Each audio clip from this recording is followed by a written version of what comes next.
നീ എന്താടാ നോക്കിക്കൊണ്ടിരിക്കുന്നേ? എന്റെ രാഷ്മിക മന്ദാനെ ആ വിജയ് ദേവർകൊണ്ട് കൊണ്ടുപോയി. ആ അതുപോലെ ഞാൻ എന്റെ റാണി ഒരു ദിവസം കൊണ്ടു. നീ കൊണ്ടോണ്ട് പോവും. നീ ആശാന്റെ ആളാന്ന് പറഞ്ഞാലേ ആ ദേവിക മെമ്പർ നിന്നെ ബന്ധത്തിന് സമ്മതിക്കോ? എടാ അതല്ലേ ഞാൻ അങ്ങോട്ടും ഇങ്ങോട്ടും ചാടി ചാടി നിൽക്കണ്. ആശാന്റെ ഒപ്പം നിൽക്കുമ്പോ ഞാൻ ആശാന്റെ കൂടെ, മെമ്പറിനൊപ്പം നിൽക്കുമ്പോ ഞാൻ മെമ്പറിന്റെ കൂടെ. അതാവുമ്പോ ആർക്കും ഒരു സംശയം ഉണ്ടാവില്ല. എന്നാലൊരു പ്രശ്നമുണ്ട്. എന്തോ പ്രശ്നം? റാണിക്ക് നിന്നെ ഇഷ്ടാവണ്ടേ? ആ അത് ശരിയാണ്, പക്ഷെ അത് ഞാൻ ശരിയാക്കും. ശേ, ആ സഹായദാസും കൂടെ വേണമായിരുന്നു. കൊഴുത്തനെ ഞാൻ പറയുന്നുണ്ടെന്ന് തോന്നില്ല. ആ സഹായദാസിന് എനിക്ക് അത്രമാത്രം വിശ്വാസം പോരാ. അതെന്താണാവോ? അത് നമ്മുടെ ദേവിക മെമ്പറിന്റെ ചാരനാണോ എന്ന് എനിക്കൊരു സംശയമുണ്ട്. ഈ അങ്ങോട്ടും ഇങ്ങോട്ടും ചാടി കളിക്കുന്ന നിന്നെന്ത് വേണം പറയാൻ? എടാ എന്നെ പോലെയാണോ അവൻ? പിന്നെ ഞാൻ അവിടെയുള്ള കാര്യം ഇവിടെ ഒന്നും പറയുന്നില്ലല്ലോ. എനിക്ക് തോന്നുന്നത് ഇവനെ നമ്മുടെ ആശാന്റെ അടുത്ത് പറഞ്ഞിട്ട് പുറത്താക്കിയാലോ എന്ന് ഇങ്ങനെ ആലോചിക്കാം. ഇത് പേടി, അവർ റാണി കൊണ്ടുപോകുന്നുള്ള നിനക്കുള്ള പേടി. എനിക്ക് ഒരു പേടിയില്ല. എന്റെ സൗന്ദര്യത്തിനും കഴിവിനും എനിക്ക് നല്ല വിശ്വാസമുണ്ട്. അതുകൊണ്ട് എനിക്കൊരു തെണ്ടിനെയും പേടിയില്ല. സുജിത്തെ, നീയാടാ യഥാർത്ഥ one side lover. Thank you. എന്റെ റാണിയെ കണ്ടിട്ട് വരാം. റാണി എന്തെടുക്കുക? ഞാൻ അച്ഛന് ഫുഡ് പ്രിപ്പയർ ചെയ്യാം. എന്നോട് പറഞ്ഞാൽ മതിയെന്നല്ലോ, ഞാൻ വാങ്ങിട്ട് വരുമെന്നല്ലോ. ഇല്ല, കുഴപ്പമില്ല. വാസ്തവ മെമ്പർക്ക് ഇപ്പോ എങ്ങനെയുണ്ട്? സംസാരിച്ചു തുടങ്ങിയിട്ടുണ്ട്, വേറെ കുഴപ്പമൊന്നുമില്ല. എനിക്ക് സത്യം പറഞ്ഞാൽ റാണിയുടെ അവസ്ഥ കാണുമ്പോൾ ഭയങ്കര വിഷമം തോന്നുന്നുണ്ട്. വിഷമോ? അല്ല, രാഷ്ട്രീയ ശത്രുക്കളായ ഒരു അച്ഛൻ്റെയും അമ്മൻ്റെ ഇടയിൽ ജീവിക്കുന്ന ഒരു മകളുടെ മാനസിക സമ്മർദ്ദം എനിക്ക് ചിന്തിച്ചാൽ തന്നെ മനസ്സിലാവും. എനിക്ക് മാനസിക സമ്മർദ്ദം ഉണ്ടെന്ന് സുജിത്തിനോട് ആര് പറഞ്ഞു? അല്ല, ഇതൊക്കെ ആരെയും പറഞ്ഞിട്ട് വേണം അറിയാൻ. എങ്കിലേ എനിക്ക് അങ്ങനെ മാനസിക സമ്മർദ്ദമൊന്നുമില്ല. എനിക്ക് യാതൊരു പ്രശ്നമില്ല. എനിക്ക് അങ്ങനെ ആരുടെ സഹതാപം എനിക്ക് താല്പര്യമില്ല. അയ്യോ അങ്ങനെ പറയല്ലേ. റാണിക്ക് അങ്ങനെ എന്തെങ്കിലും ബുദ്ധിമുട്ടുണ്ടെങ്കിൽ മാത്രമല്ലേ എനിക്ക് റാണിനെ സമാധാനിപ്പിക്കാൻ പറ്റൂ. എനിക്കങ്ങനെ ഒരു ബുദ്ധിമുട്ടില്ല. എന്തിനാ റാണി ഇങ്ങനെ എല്ലാ സങ്കടങ്ങളും ഒതുക്കുകയും ജീവിക്കുന്നത്? അതൊന്ന് പുറത്ത് കാണിക്കേ. എനിക്ക് ഓർമ്മ വെച്ച കാലം തൊട്ട് തുടങ്ങിയതാ എൻ്റെ അച്ഛൻ്റെ അമ്മയുടെ ഈ വഴക്ക്. ഏറെക്കൊരു 10-25 കൊല്ലമായി. ഇതുവരെ എനിക്കതൊരു പ്രശ്നമായിട്ട് തോന്നിയിട്ടുമില്ല. അതുകൊണ്ട് സുജിത്തെ വേറെ വല്ല നമ്പർ എടുക്കുക. ഇത് കുറച്ച് പഴയ നമ്പറായിപ്പോയി.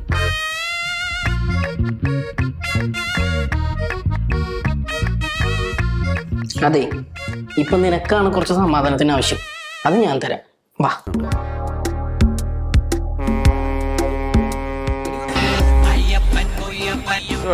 എത്ര നേരം കാത്തുന്നു? അതൊരു ചെറിയ പരിപാടി ഉണ്ടായിരുന്നടാ. കാര്യങ്ങളൊക്കെ അറിഞ്ഞോ?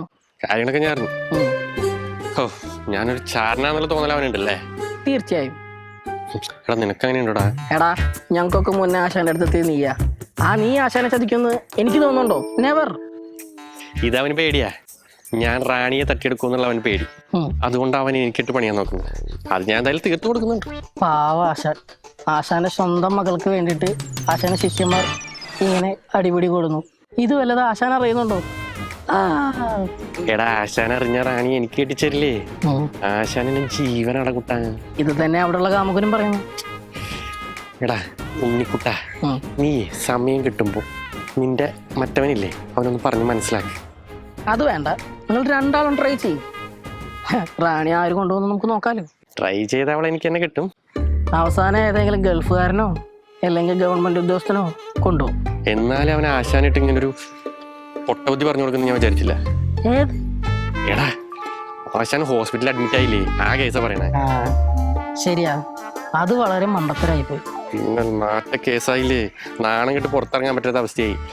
ആശാൻ അവരൊന്നും ചെയ്യുന്നില്ല എന്ന് CCTV വ്യക്തമായിട്ട് കാണാം. അല്ലേലും ആശാനെ നല്ല ബുദ്ധി പറഞ്ഞു കൊടുക്കാൻ എപ്പോഴും ഞാൻ കൂടെ ഉണ്ടാവണമെന്നില്ലല്ലോ. നിനക്ക് നല്ല ബുദ്ധി പറഞ്ഞാൽ ഞാനും ഇടകുട്ടാൻ. അതെ അതെ അതെ. ഞാൻ പുതിയതായിട്ടൊരു പാർട്ടി രൂപീകരിക്കുന്നതിനെ കുറിച്ചുള്ള നിന്റെ അഭിപ്രായം എന്താ? അത് നന്നായിരിക്കും. ഞാനും അതിനെ കുറിച്ച് ആലോചിക്കാൻ തുടങ്ങിയിട്ട് കുറച്ച് നാളായിടാ. എന്നും നമ്മൾ ഇങ്ങനെ അണികളായിട്ട് നിന്നിട്ട് വല്ല കാര്യണ്ടാ? നമുക്ക് എന്തെങ്കിലും ഗ്രോത്ത് വേണ്ടേ? അതെ, ഞാനുണ്ട് നിന്റെ കൂടെ. അല്ല, പാർട്ടിക്ക് എന്താ നീ ചിഹ്നമായിട്ട് ഉദ്ദേശിക്കുന്നത്? ചിഹ്നം കൊളവാഴ. കൊളവാഴ? ഈ സാധനം?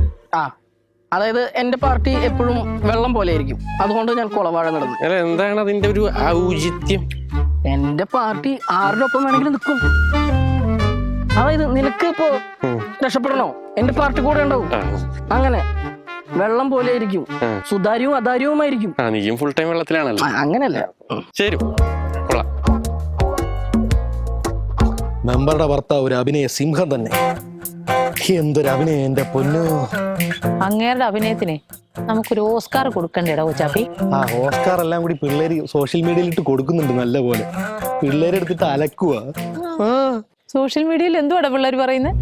പിള്ളേര് പറയുന്നത് ഈ CCTV വിഷ്വൽ ഉണ്ടല്ലോ, ഇവർ ആക്രമിച്ച വിഷ്വൽ കൊടുത്തു കഴിഞ്ഞാൽ 1 പവൻ സ്വർണം കൊടുക്കൂന്നാ പറയുന്നത്. അയ്യോ 1 പവനോ? അത് ഇച്ചിരി കൂടുതലല്ലേടാ. മെമ്പർ ഇത് ആര് കൊടുക്കുന്നു? അങ്ങനെ ഒരു CCTV വിഷ്വൽ ഇല്ലല്ലോ.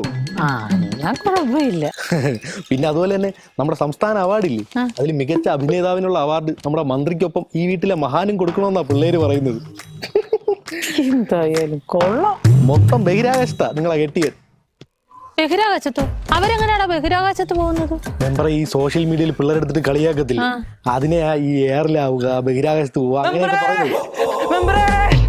അയ്യോ എന്താണ്? ആരേ? മുഖ്യമന്ത്രി വരുന്നു. നമ്മുടെ വാസുദേവ മെമ്പറെ കാണാൻ വേണ്ടി മുഖ്യമന്ത്രി ഇവിടെ വരുന്നു. മെമ്പർ നോക്കിട്ട് ഇതോടെ നമ്മുടെ വാസുദേവ മെമ്പർ രാജ്യയോഗം തെളിയാൻ പോവാ.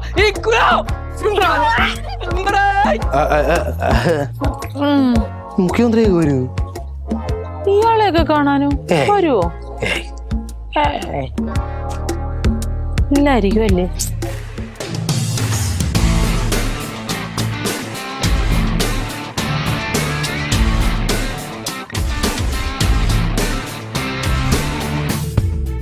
റാണി,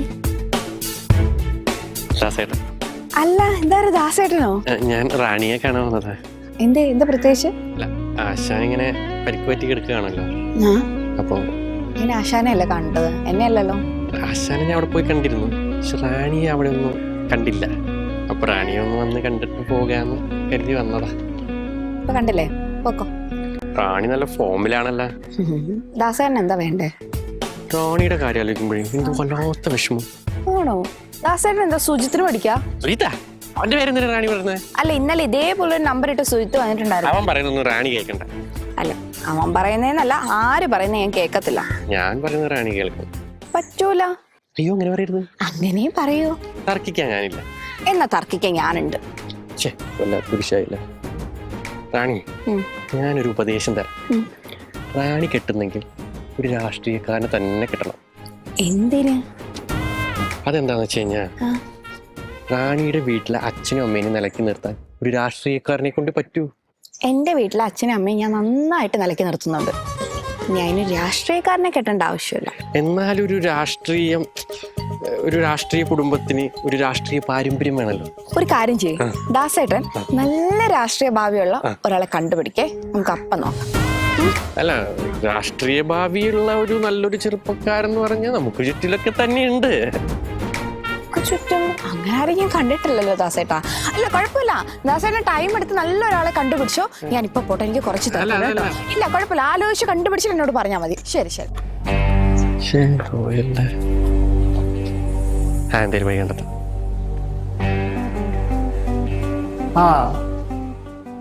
താങ്ക് യു. വിളിച്ചിരുന്നു. മുഖ്യമന്ത്രി രാവിലെ ഞാൻ 6:30 ഇപ്പോൾ പുള്ളിയുടെ കോളായിരുന്നു. അങ്ങനെ ചേട്ടനും വിളിച്ചിട്ടുണ്ടായിരുന്നു. എല്ലാവരും ഹാപ്പിയാണ് കേട്ടോ, എല്ലാവരും ഹാപ്പിയാണ്. കാര്യം ഇത്ര പെട്ടെന്ന് ഇങ്ങനെ ഒരു ഇത് ആരും പ്രതീക്ഷിച്ചില്ല. നമുക്കറിയാം, എന്നാലും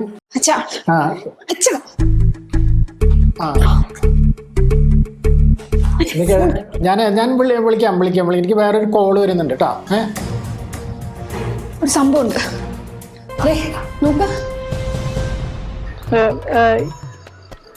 ഈ പഞ്ചായത്തിന്റെ ദുർഭരണത്തിനെതിരെ സമാധാനപരമായിട്ട് സമരം ചെയ്തുകൊണ്ടിരുന്ന ഞങ്ങളെയാണ് ഈ ഭരണപക്ഷത്തിരിക്കുന്ന കുറെ ആൾക്കാർ, അതായത് കുറെ ഗുണ്ടകൾ വന്ന് നേരിട്ട് ആക്രമിക്കുന്ന ഒരു സ്ഥിതി വിശേഷം ഉണ്ടായത്. ഇതിനെതിരെ ഞങ്ങൾ ശക്തമായിട്ട് ഇനിയും പ്രതികരിക്കുന്നതായിരിക്കും. ഒരു കാരണവുമില്ലാതെ അവരെന്നെ കരിങ്കൊടി കാണിക്കുകയും കരിങ്കാലി എന്ന് വിളിക്കുകയും ചെയ്ത് ഒരുപാട് അധിക്ഷേപിക്കുകയുണ്ടായി. എനിക്ക് ഞങ്ങളുടെ പാർട്ടിയിലെ മുതിർന്ന നേതാക്കളോട് ഒരു കാര്യം മാത്രമേ പറയാനുള്ളൂ. ദയവ് ചെയ്ത് നിങ്ങളെല്ലാവരും എന്നെ വീട്ടിൽ വന്ന് കാണാനായിട്ടുള്ള ഒരു മനസ്സ് കാണിക്കണമെന്ന് ഒരു ഒറ്റ അപേക്ഷ മാത്രമേ എനിക്ക് നിങ്ങളോട് പറയാനുള്ളൂ. പെടലി അനക്കാൻ വയ്യ. അല്ലടോ കൊച്ചാപ്പി. എന്താ മോളെ ഇത്? എന്ത് നീ കാണിക്കണേ? എനിക്കറിയത്തില്ല.